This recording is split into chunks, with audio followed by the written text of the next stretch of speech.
Welcome to the Learning Pines YouTube. We hope this video helps. You start by protecting yourself and the car, wear gloves and goggles, and work in a ventilated area. Once done, locate the low-pressure service port. It's the blue or L marked fitting near the accumulator. Make sure the engine is running and the HVAC is set to AC max with fan high so the system stabilizes. Connect your manifold gauge or can tap to the low side only. This first connection lets you get an accurate baseline reading before adding refrigerant. You now monitor the low side pressure and compare it to the expected PSI for the ambient temperature. This tells you how much to add. Once the hose is secure, purge trapped air by cracking the can valve briefly. Then add refrigerant in short bursts while watching the gauge. You want gradual changes rather than a big dump.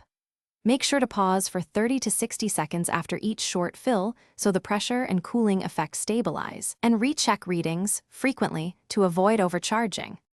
When the low side pressure reaches the specified range, close the can valve and disconnect the hose, then replace service port caps.